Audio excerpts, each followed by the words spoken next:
battle for everybody. Really. It's not for my family or my father. This is the battle of every Libyan. But why, if there is a threat against your family, do people have to die because of that? Has it crossed your mind? No, let me finish. Has it crossed your mind that the problem might be the family and the situation?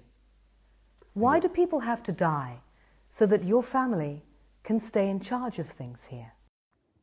I told you, we are fighting for our nation. And you're saying family. I didn't say family. The people here fighting for themselves, for their country. There is a point, the media, I mean, some media groups want to portray the issue as this is the battle of the family. It's the battle of the Libyans. That's why I told you, please, many times, go to the Libyans. We have 2 million people living here. Go and ask it. Ask 100. Ask 1,000. And you will get the real answer.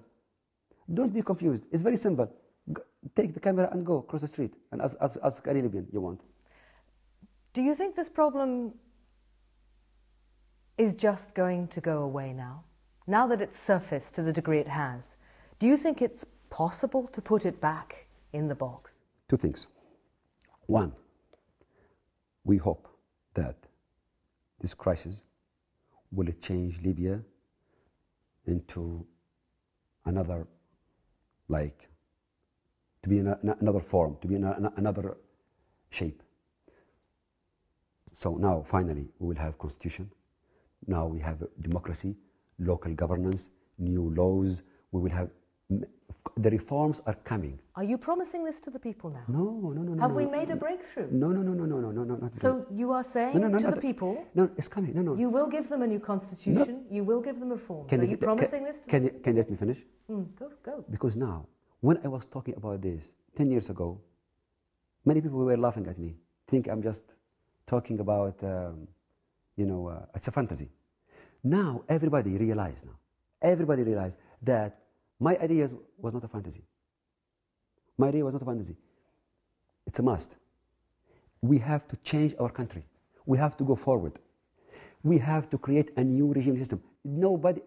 Everybody is convinced. Wait a second. Everybody is convinced. So Libya, we have just one direction to go forward.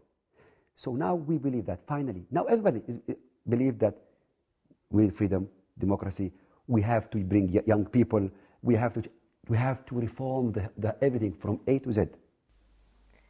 But look at the price your country is paying for the violence. I accept that the goals are admirable, if they are as you describe, but look at what this violence is doing to the country. The foreign workers that make this place tick over, skilled and unskilled, have left. They've fled. The city is practically not functioning because there's no one here to work. You have yourself and your family now become the subject of almost universal international condemnation. The UN Security Council was unanimous in their vote on sanctions and a referral to the International Criminal Court. Your family's money has been frozen, sanctions have been imposed on the country. The process you are going through is tearing this country apart. Can I say something? First of all, it's a joke, please. We have money in Switzerland. It's a joke, please. Come on. We are not kids. Stop fooling us. We have no money outside. They failed. Come on. That's just one. Give me of the problem. Single evidence that. Show me our bank accounts. Show me. Second, the bank accounts. Show me that. No. Show me. But that's the least of your problems. Your diplomatic immunity has been taken away. You can't even travel listen, like you used to. The West, we know them very well. When you are strong, they run after you. They are like, they're like cats. If you are weak, they want to be like tigers. We know this game. We tried them for a long time. We know them for a long time. The West, the Americans, the NATO. Come on, we don't pay attention to them. Please, come on. We know the organized media campaign against Libya. We know this very well. This country will survive. I know they want to split the country. They want to destroy it. They want to control its assets. It's a very rich country, small population. will not happen. So we tell those people, be happy. This will never ever happen because the Libyan people are so united. And please wait for surprises next days. You will see what will happen. The Libyan people, they woke up from the shock, they realized everything, and now they are reacting and fighting back. And you will see what will happen in the next days. Saiful Islam Gaddafi, thank you for talking to Al Jazeera.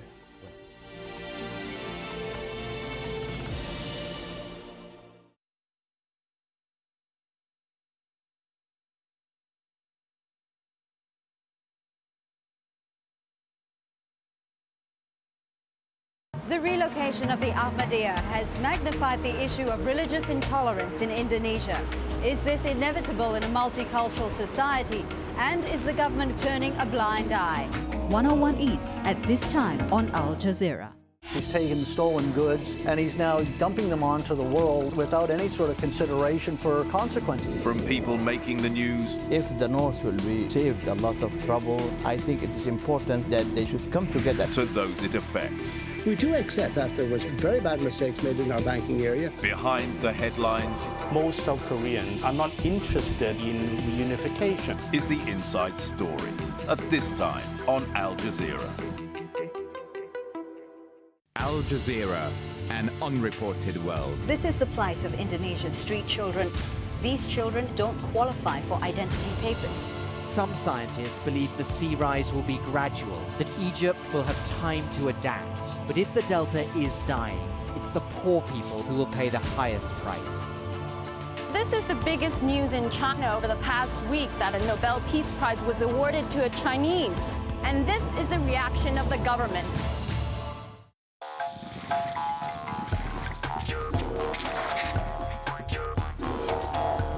Information travels in many ways. Opinions constantly formed. Knowledge passes in an instant. If you want to communicate with those shaping the headlines, this is your chance to ask questions directly to the people making the news. Riz Khan, at this time on Al Jazeera. From local traders to international finance, it's commerce that makes the world go round. For global companies and developing markets, communication is the currency, and information is the most valuable commodity. Counting the cost at this time on Al Jazeera.